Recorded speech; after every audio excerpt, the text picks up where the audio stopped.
Então, você que está chegando agora, seja muito bem-vindo, muito bem-vinda. Página da Igreja Presbiteriana de Blumenau. E hoje nós vamos estudar os 6 primeiros versículos de 1 João, capítulo 4. Primeira carta de João, capítulo 4, de 1 a 6.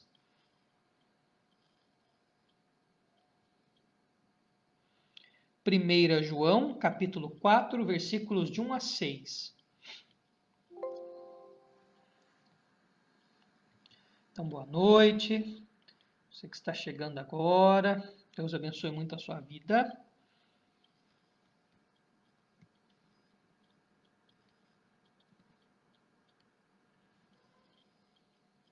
Primeira João, capítulo 4. Os 6 primeiros versículos. Para ganhar tempo, eu vou fazer daquela maneira. Eu leio o versículo e já faço o comentário. Então, vamos lá. Lembrando que esse estudo ele é mais tranquilo, né? A gente tem dado um enfoque um pouco mais devocional, trazendo algum elemento ou outro literário, teológico, histórico, etc., né? Mas a ideia é que ele seja um que mais devocional, né? Quando voltarmos às reuniões presenciais, a gente gasta um pouco de tempo mais com o estudo mais teológico, mais histórico, mais literário, enfim. Porque senão, pela internet é bom a gente não perder nesse encontro, também tem esse cunho devocional do texto, né? Então vamos lá. 1 João, capítulo 4, versículo 1. Amados, não deis crédito a qualquer espírito. Antes, provai os espíritos que se procedem de Deus, porque muitos falsos profetas têm saído pelo mundo fora. Bom, então vamos lá. Amados, mais uma vez, uma maneira afetuosa, né, do autor da carta, a chamar os seus ouvintes, né, aqueles que ouviram esta carta, que as cartas sempre eram lidas em voz alta nesta época, né, então os ouvintes, então quem leu, leu em voz alta também, os amados, e hoje nós, né, nós somos amados. Então veja, o amado é um particípio, é algo que já aconteceu. Então Deus não nos amará, Deus nos ama. Então, e Deus sempre nos ama. O amor de Deus é sempre constante em favor de nós. Quando você está lá com sinceridade de coração, ajoelhado ou em pé, clamando ao Senhor, Deus lhe ama.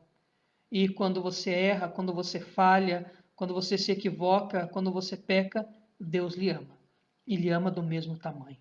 O amor de Deus é maravilhoso. Então, amados, não deis crédito a qualquer espírito.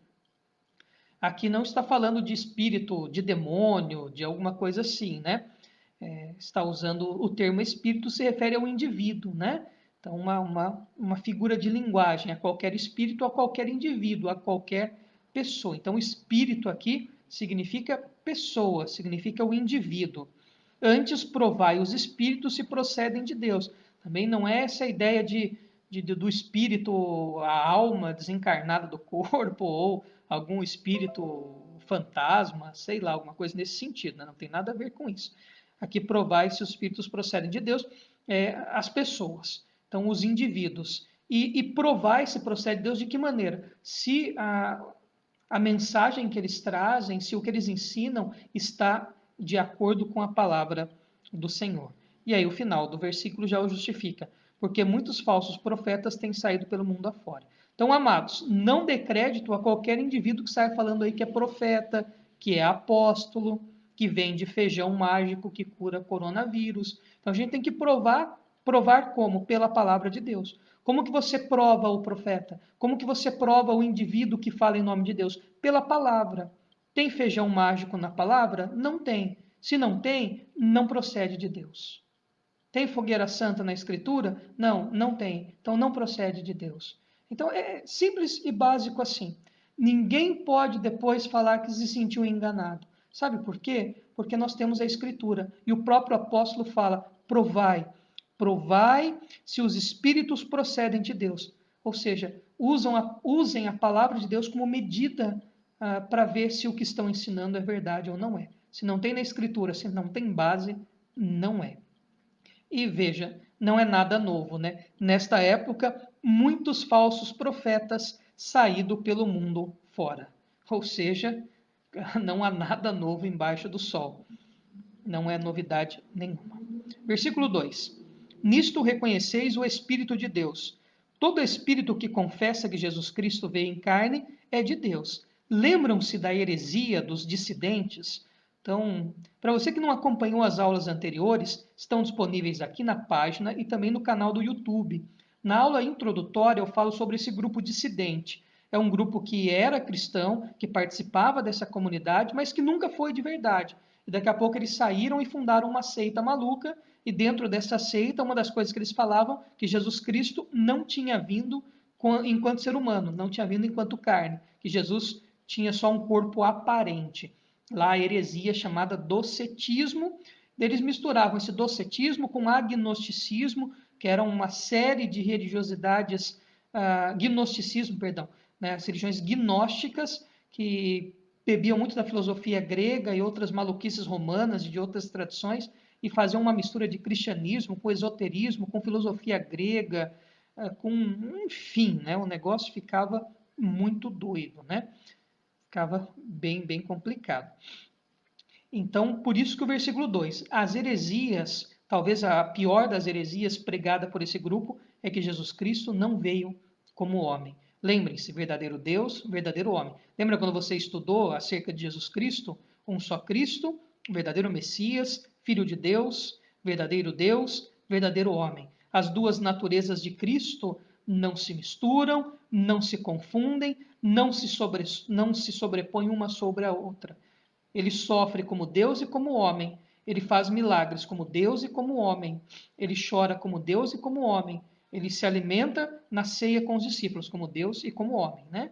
Aquela coisinha que a gente aprende nos primeiros passos na igreja, né? A natureza de Cristo. Verdadeiro Deus, verdadeiro homem. Né?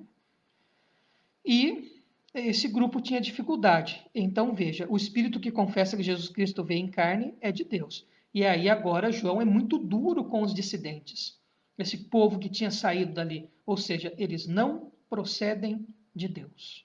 Não procedem de Deus. Porque anunciam que Jesus Cristo não se encarnou, não se fez carne. E veja, se Jesus não se fez carne, o sacrifício é em vão. E estaríamos todos ainda perdidos. Versículo 3. E todo espírito que não confessa Jesus não procede de Deus. Pelo contrário, este é o espírito do anticristo, a respeito do qual tendes ouvido que vem e presentemente já está no mundo. Reforçando, né? Aquele que não confessa Jesus Cristo não procede de Deus. Ou seja, as pessoas que dizem cristãs, mas que não professam Jesus, é estranho, né? Então, não procede de Deus. E, mais uma vez, aquela ideia, João, que usa esse termo anticristo no Novo Testamento, ele que usa, ele atrela estas pessoas, a esta heresia, a esses dissidentes, já a este título de anticristo. Então, veja, é muito temerário aquele sistema de fim do mundo, a gente fala escatológico, ou escatologia, as coisas do fim do mundo, que vai vir o grande líder, o anticristo, que vai soltar raio pelo olho, e vai fazer isso, vai fazer não sei o quê, vai fazer o Palmeiras ter mundial, um monte de milagre impossível, né? Então a gente acaba achando que é o anticristo. Mas veja, nesta época em que nem estava pronta ainda essa maluquice chamada pré-milenismo tribulacionista, o pessoal aqui já chamava esse grupo que ia contra Cristo, que não afirmava que Cristo veio em natureza humana, que causava divisão e pregava o ódio, como anticristo.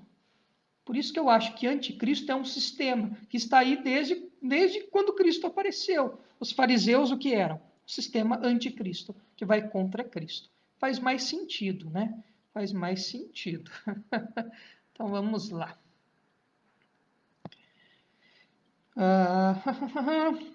A respeito do qual temos ouvido, que vem e presentemente já está no mundo. Então, já está no mundo. Então, ou seja, não vai acontecer, vai vir um anticristo. Não, ou seja, todos que vão contra Cristo já são anticristos. Então, esse grupo, falar que já está no mundo, você já está ali. Esse grupo já existe. Então, tudo aquilo que vai contra Cristo é anticristo. não necessariamente um indivíduo mágico aí, criado pelos estúdios de televisão, virou filme. Não leia aquele livro Deixados para Trás. Não leia, não leia. Não serve nem para acender churrasqueira aquilo lá. O papel é ruim, é perigoso, ainda dá gosto ruim na carne e estragar o carvão seu. Não leia Deixados para Trás, não assista a série e não assista a novela da Record Apocalipse. Não serve para nada, só para criar confusão na cabeça da gente. Ficção, ficção. Deixados para Trás não serve nem para acender churrasqueira. É perigoso estragar o carvão. Então, leia bons livros, leia bons livros. Quer saber sobre coisa do fim do mundo? Leia lá um pedacinho que fala do fim do mundo, do Berkoff, que é um teólogo importante. Leia lá o que ele fala acerca do final do mundo. Então, tem boas literaturas sobre o final do mundo. Mas Deixados para Trás, não. Corre disso aí que é complicadíssimo. Versículo 4. Filhinhos, vós sois de Deus e tendes vencido os falsos profetas, porque maior é aquele que está em vós do que aquele que está no mundo. Maior é aquele do que está em vós do que aquele que está no mundo. Amor, você liga na tomada para mim. Eu esqueci de ligar o notebook aqui e a bateria está baixando. Tem que pedir socorro aqui ao vivo, né, para não dar pane. É isso aí, né? Não pode deixar depois que desliga e acabou. Pronto, o negócio já está conectado, não corre o risco. O notebook está trabalhando faz tempo já. Então vamos lá. Versículo 4, vou ler novamente. Filhinhos, mais uma vez, uma maneira amorosa, né, de sermos chamados pelo apóstolo, uma maneira afetuosa, carinhosa, amável, né? Vós sois de Deus e tendes vencido os falsos profetas. Olha que bacana, aquelas pessoas que permaneceram firmes em Cristo, firmes na doutrina de Cristo, firmes naquilo que foi ensinado a eles através do Evangelho, que foi transmitido pela doutrina dos apóstolos, têm vencido os falsos profetas. É claro que tem vencido os falsos profetas, porque se o Espírito Santo tocou o teu coração e você tem convicção da tua fé, da Escritura, como é que você vai sair aí dando ouvido a qualquer coisa estranha, tá? Porque maior é aquele que está em vós do que aquele que está no mundo. Outra coisa também que não tem nada a ver, né? A gente canta aquela musiquinha, maior do que está em nós, do que está no mundo, bem maior do que está no nosso. Como se fosse uma coisa, como se estivesse fazendo guerra com o capeta, umas coisas assim. Não canta mesmo essa musiquinha? Não dá essa ideia? Maior é o que está em nós. A gente sempre quer estar em guerra, né? Aliás, eu sou crítico desta linguagem militarista que é impregnada na igreja evangélica. Por exemplo, eu sou um soldadinho de Jesus. Onde você tem essa linguagem militarizada no Novo Testamento? Você tem filho, você tem família, você tem amor, você é filhinho de Deus, irmão, filhos adotivos de Deus. Onde tem soldado? A gente canta que você é soldadinho de Jesus. Eu não, eu prefiro muito mais ser filho do que soldado. E aí a gente vai falar em campo, né? É o campo missionário. O campo remete a essa ideia militarista, né? Tem um teólogo argentino chamado José Miguel Bonino, excelente, excelente, Bonino, muito boas obras do cara, muito bom, excelente teólogo. Ele critica um pouco essa militarização da linguagem na igreja.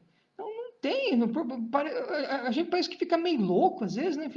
Está em guerra com quem? Eu não estou em guerra com ninguém, eu quero estar em paz, né? E vá quanto aos outros, se puder, se tem de paz com todos, né?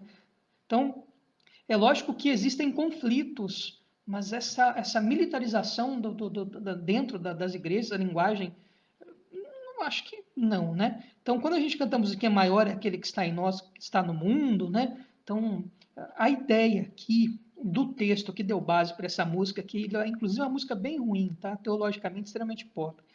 A ideia é o quê? O que está neles? O que é que está neles? O conhecimento que eles receberam através da Escritura, do ensinamento apostólico, através do Evangelho.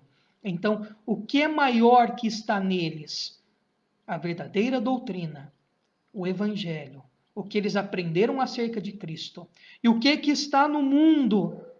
A heresia dos dissidentes, que Cristo não veio em natureza humana, não veio na carne, não veio enquanto homem, o ódio aos irmãos, uma vida libertinosa, né? Pode viver da maneira que quer, uma negação do pecado, nós não somos pecadores, como nós já vimos no estudo no finalzinho do capítulo 1 e no capítulo 2. Então, o que está no mundo? Esses indivíduos que pregam contra Cristo. Esta é a ideia do versículo, tá? Não tem nada a ver com batalha espiritual ou com alguma coisa assim. Esta é a base. E o maior que está neles é um ensinamento, né? A fundamentação bíblica que lhes foi passada pelos apóstolos. Versículo 5. Eles procedem do mundo por essa razão. Falam da parte do mundo e o mundo não os ouve. E o mundo os ouve, perdão. Falam da parte do mundo e o mundo os ouve. Mais uma vez, mundo aqui não é aquela dicotomia que a gente faz também. Música de Deus, música do mundo. Perfume de Deus, perfume do mundo, essa coisa, né? Mundo não é o planeta Terra, não é a matéria, não é o local que nós habitamos aqui, mas é todo o sistema que vai contra o sistema bíblico. Tudo aquilo que vai contra a palavra, contra o ensino, a pregação, a prática do cristianismo. Então, tudo aquilo que é opressão, tudo aquilo que é ódio, tudo aquilo que é alienação, tudo aquilo que é indiferença, tudo aquilo que é egoísmo. Então, é isto que é o mundo, é um sistema, é uma prática que confronta a palavra de Deus e às vezes até coloca Cristo numa situação ignorada. Então, esta é a ideia de mundo aqui, tá? Não é? Se a gente fala no mundo, é mais ou menos assim, né? Chitãozinho Chororó, música do mundo. Diante do trono, música de Deus, sabe? Não é essa dicotomia aqui em João, não. Tem nada a ver. Tá, o mundo aqui, para ele, é todo o sistema que é estranho ao Evangelho e que confronta. Então, tudo que confronta o Evangelho, tudo que confronta a Igreja do Senhor, tudo que confronta a sã doutrina, é isto que é o mundo, tá? E veja que nós mesmos, quando falamos, você tem hábitos mundanos. Então, se pensar, o que é hábito mundano? Vamos ser bem crentão agora. Fumar, beber, adulterar, engravidar a namorada. Então, basicamente, você engravida a namorada, se você vai no bailão, né? Você vai estar no bailão que toca uns vaneirão, ou vai nos bailão gaúcho lá no Rio Grande ou no Oeste Catarinense, toca bastante lá os serranos, né, ou do fundo da grota, enfim. Você vai no bailão, as coisas do mundo, né? E a gente fala, o que é um cristão mundano para você? É aquele que vai no futebol domingo e fica assistindo futebol em vez de ir na escola dominical, ou acende um cigarrão do Marlboro vermelho. A gente tem uma concepção. Mas, de fato, são hábitos seculares e são ruins, são péssimos, não deve realmente fazer isso. Mas, quando você é indiferente a uma pessoa que lhe pede ajuda, é um hábito mundano. Quando você é egoísta, é um hábito mundano. Quando você se posiciona radicalmente sobre um ponto de vista que não é bíblico, e isso traz dor a outra pessoa, é um hábito mundano. Todas as vezes que você acha que a igreja presbiteriana é melhor que a igreja da esquina, ou melhor que a outra igreja, porque o nosso povo é um pouco mais bonitinho, é um hábito mundano. Você questionar biblicamente e teologicamente igrejas que são escrachadamente antibíblicas é uma coisa, mas você se julgar superior, que de repente o teu templo é mais bonitinho, mais arrumadinho, é uma atitude mundana, tá? Sabe aquele irmãozinho que sempre precisa de carona e você sai desesperado correndo do culto para não dar uma caroninha para ele? Hábito mundano. Então não é só ficar no domingão assistindo Fórmula 1 em vez de na escola dominical, não, que é hábito mundano. Quando você é indiferente, quando você é egoísta, quando você é arrogante, também é hábito mundano. Tá? Então, cuidado aí com aquilo que a gente acha, o nosso achismo, né? Bom que a Bíblia, pau que dá em Chico, dá em Francisco na Bíblia, né? Bate em nós também para aprender. Então, esta é a ideia de mundo aqui. Versículo 6. Nós somos de Deus. Aquele que conhece a Deus nos ouve. Aquele que não é da parte de Deus não nos ouve. Nisto reconhecemos o espírito da verdade e o espírito do erro. Olha que interessante, olha que interessante. O que o escritor, o que o autor da carta propõe para esta comunidade. Ora, as pessoas que nos ouvem, aquelas que atendem à voz daquilo que nós pregamos, estas são de Deus. Aqueles que nos ouvem e nos querem confrontar, querem criar caso, olha, não tem que enfiar nada na cabeça deles. Eles não procedem de Deus. E aí vai falar, né, sobre o espírito da verdade e o espírito do erro. Outra coisa, nisso conhecemos o espírito da verdade e o espírito do erro. Não é um espírito, um demônio que chama espírito do erro, que vai lá e entra dentro da cabeça da pessoa e faz ela errar. E aqui o espírito da verdade é o espírito verdadeiro que é na nossa cabeça. Tá?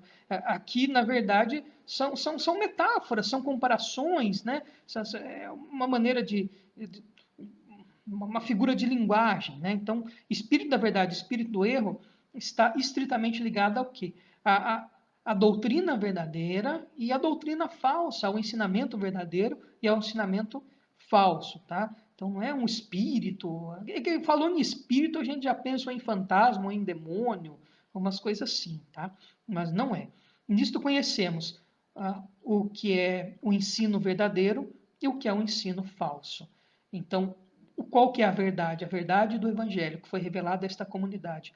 Qual que é o erro? Qual que é o ensinamento errado? O espírito do erro. Este grupo que havia saído desta comunidade e estava pregando um monte de heresias. Então, é mais ou menos isso aí, tá? Vou pegar uma deixa para falar um negócio que... Você já ouviu isso? Seja sincero, já ouviu isso? Você já ouviu? É verdade. Quando o pessoal fala assim, tem que repreender o espírito de morte. Já ouviu esse lance aí, espírito de morte? Assim? Não existe, não. Então, tem assim, espírito de morte, né? Quem mata o ser humano é Deus. Ele é o autor da vida. Só Deus pode tirar a vida do ser humano, né? Não tem espírito de morte, né? Espírito territorial. Você já viu um negócio assim? Tem um espírito aqui nesse lugar. Como assim? Né? Eu estou sentindo uma presença maligna. Como é que é isso aí de presença maligna? Como é que é um sensor que você instala? Como é que eu estou sentindo uma áurea maligna? Como assim, né? Tá dissolvido no ar o demônio, uma coisa assim. Gente, cuidado, tá? O brasileiro, por natureza, a nossa cultura ama um esoterismo, uma mandinga, um voodoo, uma simpatia. Então, nós somos uma raça extremamente supersticiosa de horóscopo, de mapa astrológico, de botar sal grosso no cano da casa, galho de arruda atrás da orelha, de levar a criança que está com constipação para benzedeira porque fala que é quebranto, né? Às vezes é verme, às vezes é febre, é o dente que está nascendo, ou às vezes é uma infecção, uma inflamação. Vamos benzer que passa. Né? Então, a gente é muito supersticioso, tá?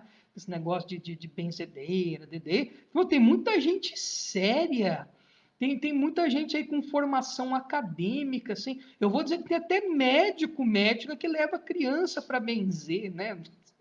Para ter uma ideia como é que a cultura esotérica no Brasil, supersticiosa, é forte.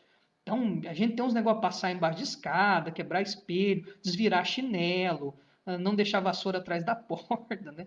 Tem um monte de coisa. Então, muito importante, já que na nossa natureza cultural e social é muito cheia dessa superstição, a gente tem que olhar isso à luz da escritura e tomar muito cuidado. Tá? Negócio de espírito de morte, espírito de pobreza, essa coisa de dar nome para demônio, pombagira, Exu caveira, Yansan, enfim, isso aí é por conta das religiões de matriz africana, tá? E nada a ver tem com a escritura, com o Novo Testamento, esse negócio de identificar demônio, demônio disso, demônio daquilo. Tá? Então, importantíssimo nós estudarmos a escritura e que ela confronte até aquilo que está em nós e é cultural. Que não importa a nossa cultura, importa o que a Bíblia diz. Tá? Então, só para abrir um parênteses aqui no texto, já que usou espírito em dois contextos diferentes. Então, usou espírito lá no comecinho, né?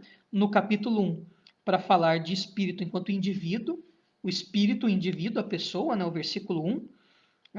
Amados, não deis créditos a qualquer espírito, provai o espírito se procede de Deus, ou seja, o indivíduo, a pessoa, e aqui está usando espírito agora no sentido de ensino. Então veja a mesma palavra, mas com duas funções diferentes. É literatura.